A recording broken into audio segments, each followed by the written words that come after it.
yes, baby. Oh yes, Chris. Work that terrible fire. That is such a terrible... Oh, touch it, baby. Yeah, that's it. Touch that terrible fire. Close that case over. Yeah, in today's video, we are going to be painting a Commodore Amiga 1200 keyboards. Now, I got back into the Amiga in 2013, and shortly afterwards, there was some sort of retro bright potion that was sort of invented, and you could do your cases and your keyboards, which had yellowed over time. Now, I'd seen cases painted as well shortly after that, and it was they looked quite nice, to be honest with you. But what people weren't doing were doing the keyboards as well. So you ended up with something ghastly like that. Now, I painted this case a couple of years ago, and it's not perfect, but you know, it's decent. It's decent. But look at that. That is just looks horrid. This looks nice, and this looks not so nice. Very nice. Not so nice.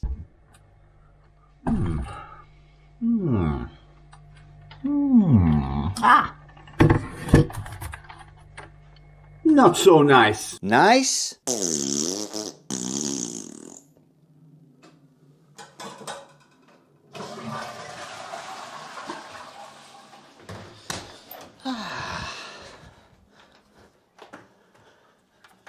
Not so nice. So in all my time being back into the Commodore Amiga, I have successfully painted quite a couple of cases, and I did start doing keyboards shortly afterwards. Now, don't get me wrong, when I first started doing the keyboards, my arse was bloody twitching. It's just something that if you mess the case up, you can sort of get away with it, you can redo it. If you mess the keys up, it's a little bit more, well, there's a little bit more work involved, to be honest with you. Now, when I've painted the keyboard, I am going to complement them with these lovely keyboard stickers. Now, these are for the Amiga 500 and Amiga 1200, and they are from 4keyboard.com in New York. You can get them from other sorts of sources. I think you can get there's a couple on eBay and some sort of European sites as well, but I've bought from these throughout the years, and I'm sticking with buying them. So takes around about 2 weeks of delivery, but yeah, all good in the hood. I think they're about £3-4 each, £2 or £3 delivery, so that's to the UK. Now, the paint I'm going to be using in question is U-Pol Power Can, and it is satin black. Now, when I said in the title, I'm going to show you how to paint the keyboard without taking the keycaps off. What I mean is, this is coming off, this back plate's coming off, so we're just going to be left with the keys and the plastic that they sit on and stuff like that. So yeah, the last one I've done was my Amiga, well, I nearly said Amiga, A500 Mini and C64 Mini hybrid. Is it a hybrid? Dual sort of, whatever it was. It was this inside an Amiga 500 case. Now, I painted the case green because I had some green paint left over from when I'd done the Hunter car thing, quite a while ago. And there's the keyboard there, nicely painted with stickers from 4keyboard.com. Now, in the past, I have had some criticism, people saying, you know, it looks crap and stuff like that. Nowadays, if you want a case that is a sort of a new one, you're looking at around about £150. Then, if you want keycaps on top of that, I'm not sure how sort of readily available they are, but I know they're quite expensive, so I think anything up to probably the same price. So you're looking at around about, I'd say, UK sterling, about £300 just for the case and keycaps for your Amiga 1200. And I know, you know, we love the machines, and we have done since we were kids and stuff like that. But when you consider that is a tenner, and these stickers, as I say, are a couple of pounds. Now, it's a no-brainer for me. The only downside is that when you put these stickers on, they do leave a slight white sort of edge around the keyboard. But there is ways around that, and I'll show you that on the finished sort of product. So what I'm going to do, I'm not going to do it in the house because it stinks. And I'm not going to do it in the garden because I don't want to. I'll tell you what, the last time I'd done a case in the garden, I had about 4 or 5 flies stuck to it, so, and I haven't got anything to sort of shield it. So I'm going to take it to a mate's garage, I'm going to prepare the keyboard, and I'm going to show you how to paint your Amiga. It doesn't have to be 1200, I've done 600s, I've done 500s, I've done 1200s. So just say Amiga keyboard, I'm going to show you how to paint an Amiga keyboard without taking off the keycaps. So without further ado, let's get into it. So just before we get into it, I'll just put the disclaimer up right now. If you are very squeamish, if you are a purist, if you still live with your mum, please turn off now because this isn't going to be nice. Right, now what I forgot to say before was, before you actually apply paint to this keyboard, make sure you thoroughly clean it as well. I mean, that has been dusted or de-dusted, and it's been sort of wiped down through all the gaps. All the keys have been individually cleaned. There's no risk of any sort of dust or dirt build-up and stuff like that. But in all honesty, it doesn't really matter because once the stickers go on, any dust or anything that settles on the keys you're not going to see, so you know what I mean. So without further ado, let's get on with the painting. Right, now before we apply the paint, make sure you give the can a good old shake like you've seen in the intro. Now the way to do this, the way I do this and the way I've always done it, is don't just spray around the sides and just spray whatever, because you're just going to coat the paint over that side and you're not going to get it in the actual grooves.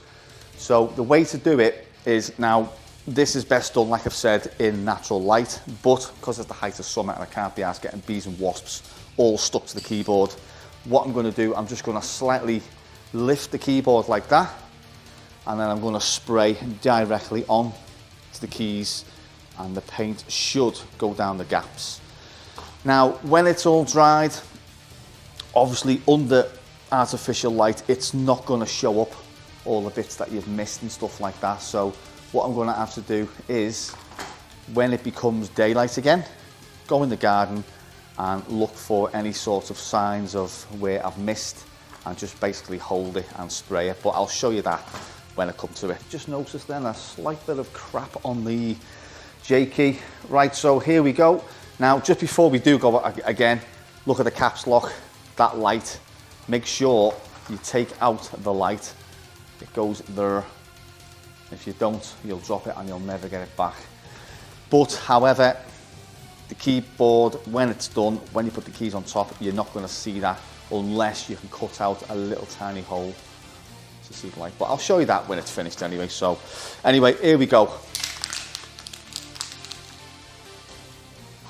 So hold it like that and just spray across.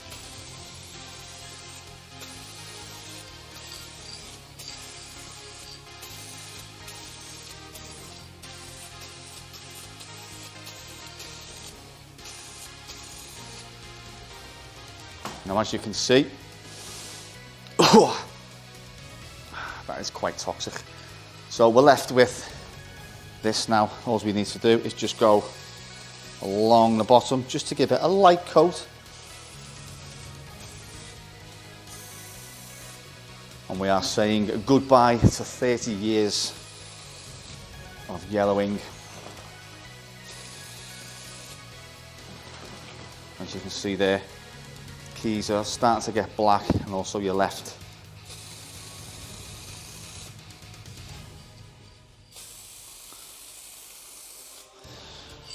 Whew. Now it's pretty quick drying, so what I'm going to do, I'm just going to lightly dust over the top.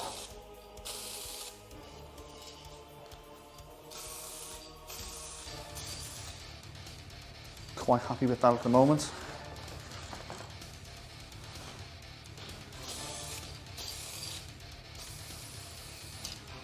Now as you can see, I don't know when that's going to show up on camera, but you can see all the original colour still sort of popping through there. But what we're going to do now is just the F keys.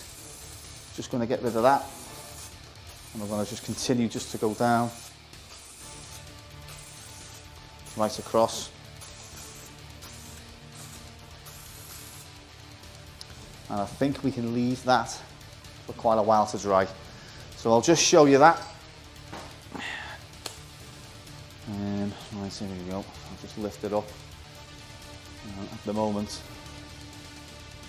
So you can see just down there, you can see the original colour. So it's just seeping through. Well, not seeping through. It's what we haven't sprayed. So, yep, at the minute, it's all nice and wet. Now we can see some remnants of the keys, the actual stickers that go on top of the keys. They will start to pop through, but with the stickers that go on top, it's not going to matter. So, yeah, what we'll do is we'll let that just dry. Let me just quickly check it.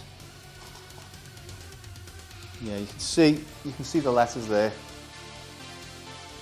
It will show through, but it doesn't really matter in all honesty. So, yeah, we'll let that dry and we'll come back in around about half an hour, and I'll show you the next stage of the painting. Right, so as Philip Schofield once said, give it a bit of time and it'll be okay to touch. You filthy pervert! Let me grab. And any of my American or worldwide viewers wondering who Philip Schofield is, have a quick Google. Rightio, so there we go, fresh pair of gloves. As you can see, it is touch dry. So there's still a lot of work to do. So what I'll do, I'll just show you around the keyboard. So you can just see down there, that's still cream coloured. And you've got a couple of blotches here from the original manufacturer stickers, should we say. I don't quite know what Commodore used, but yeah, pretty robust. And when you do spray them, you do tend to sort of show up like that. So as you can see, moving the space bar down there, you can see some of the cream still, and you can still see letters. So the letters and the numbers, they're not really a problem, because as I say, they're going to have stickers put on the top, so there's no issues there. Now also, when you're spraying this keyboard, there's no sort of like issue with wrecking the springs underneath or anything like that underneath.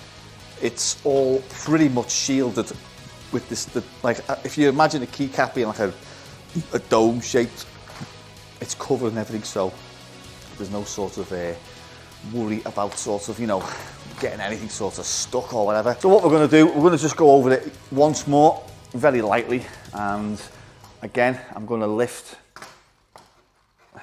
it like that, and I'm going to get right in the grooves here.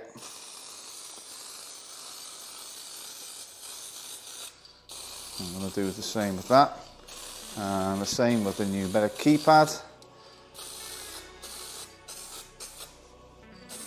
You will slowly start to see the whole colour scheme sort of taking effect. You can just see down the bottom there. Let me see if I can just get this up. Some slight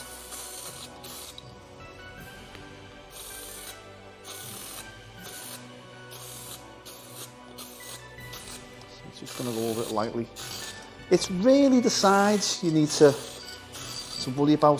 The actual, you know, the actual keycap itself on the top, you shouldn't really be worrying about it, because, as I say, it's going to have stickers on it, so it's not going to be a problem.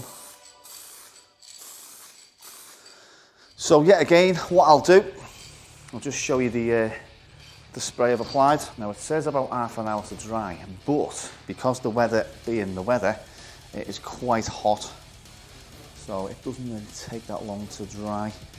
So I'll show you from this angle. As you can see, some nice modernish black keycap look, and as you can see, we've gone over the little blotches that were thinking. There's one or two still there, but we'll sort them out later on. As you can see, nice looking keycaps. As I say, we're still a little bit, well, there's a little bit of work to do, but you know, at the moment, all is good in the hood there. So what I'm going to do now, I'm going to let it dry again, give it another half an hour, and I'm going to come back and I'm going to see sort of how far it's penetrated into the gaps. So at the minute, we're under artificial light, like I said in the previous section. We won't know really until we get it out into natural daylight, sort of if we need to go a little bit, you know, more further down, another dusting I should say, sorry. But at the minute that's looking good. You can still see, and I don't know how well that's going to show up, but just in the groove just there, you can see some of the beige that I've missed. But again, it's not a problem.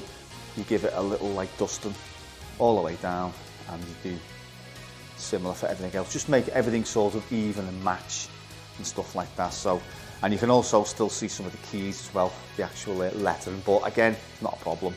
So what we're going to do, we're going to let that just sit for a bit, and we're going to come back in around about half an hour and show you how far we've sort of progressed in the paint. Right, okay, so this is 2 coats now, and I'm just going to take a little look at it, and I am pleasantly surprised with the outcome. So just get this right up close to the camera here. As you can see, it's got a really nice finish to it. Just get a bit more of that studio light in. Right, so what I'm going to do now, there's no point me giving it another coat. What I'm going to do, time is marching on, as Metallica would say. It is 11 o'clock at night, so what I'm going to do, I'm going to get this in natural light tomorrow. I'm going to see where I've sort of missed through the gaps, as you can see there.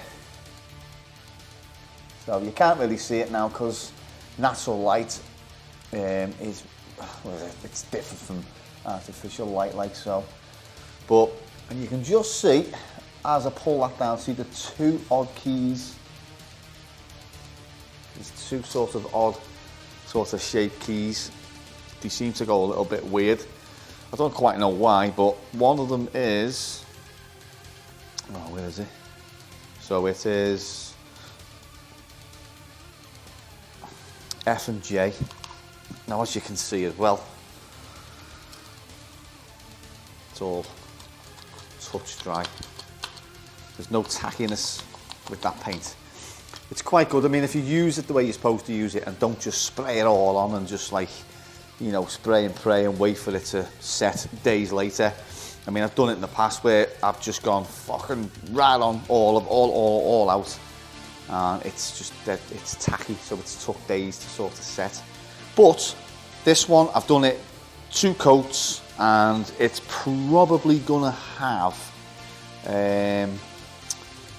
so just looking down sort of the grooves, maybe one more light dusting on the top, and then possibly just as a more of a bit of a finish, I'm going to do round the sides as well. So I'm going to do round the sides, just to give it, you know, because let's face it, when it goes in the case, you're not going to see all of that.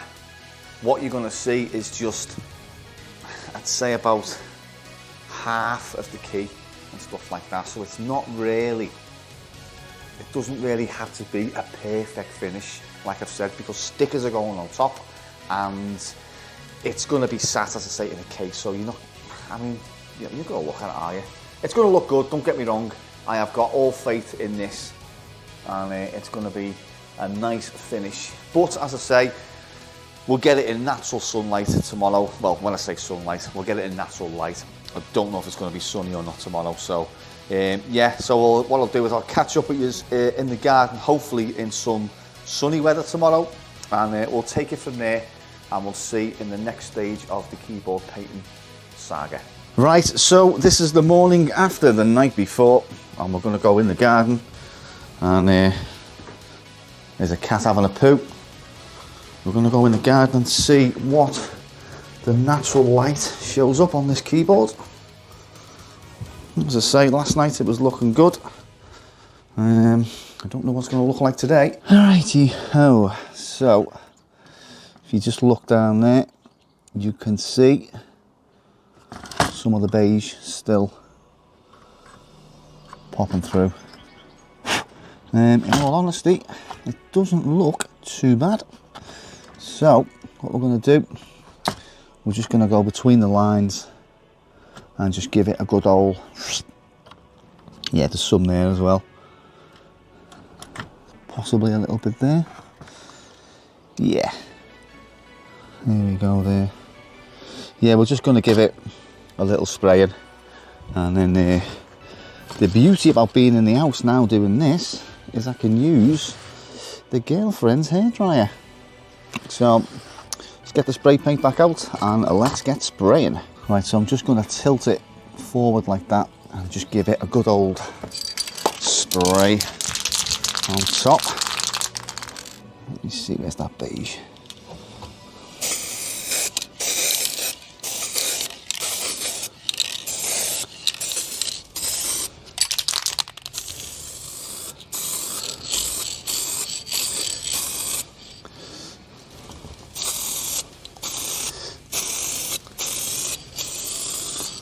Give the sides a good dusting as well. Make sure everything's even. Give it a spin.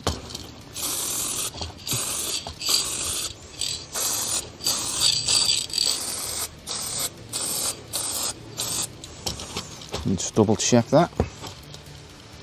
See how we're looking here.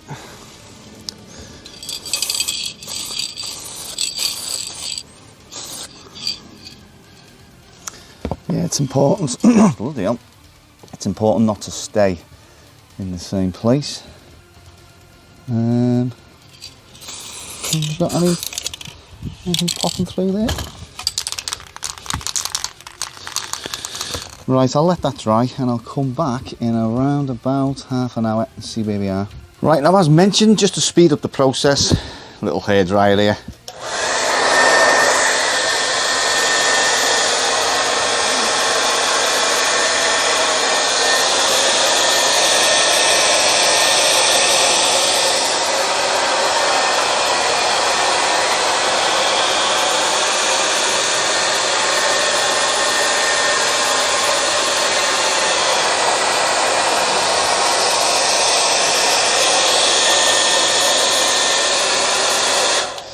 I must also add, it's probably best putting it on cold rather than hot.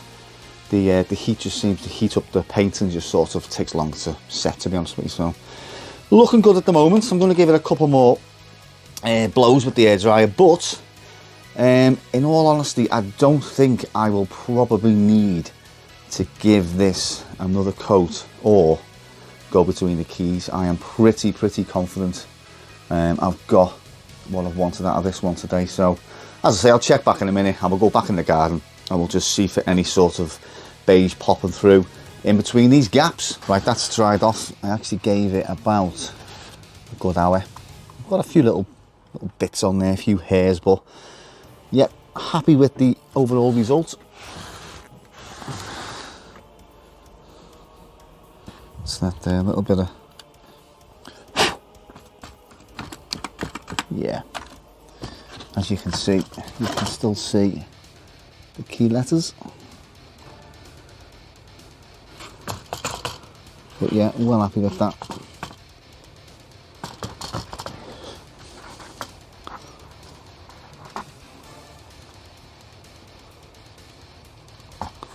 Okay, so we're out the garden and we are back in the house, and as you've just seen, here is the finished product. Now, like I've mentioned, there is a couple of particles that have sort of left themselves on there. Before the keycaps go on, it will be cleaned and thoroughly sort of like everything's going to be picked off. Now, at this part of the video, you're probably thinking, right love, get the kettle on, he's about to put the keycap stickers on. Well, unfortunately, today's video is going to end here. Part 2 is going to be the keycap stickers installation, and also it's going to tie in with, now regular viewers of the channel will know that around about 10 months ago I bought an Amiga 1200 off a friend with no ROMs. This is the case of that said computer. Now what I'm going to do, I was going to retro bright it, but I thought, you know what, black and white seem to go quite nice. So this is going to be sprayed white. We're going to have a black keyboard, hopefully have a Gotek, and yeah, well, when I say, like, hopefully a working machine, now I'm not going to lie, I managed to source a set of ROMs for the computer, and when I installed the ROMs, I did install them slightly wrong. So when it turned on the computer, I got absolutely nothing on the screen, and I was sort of like left it on for a minute. I think I meant to make a cup of tea or something, thinking it was slow going through the boot process, and it came up, still nothing. So I started to touch various chips.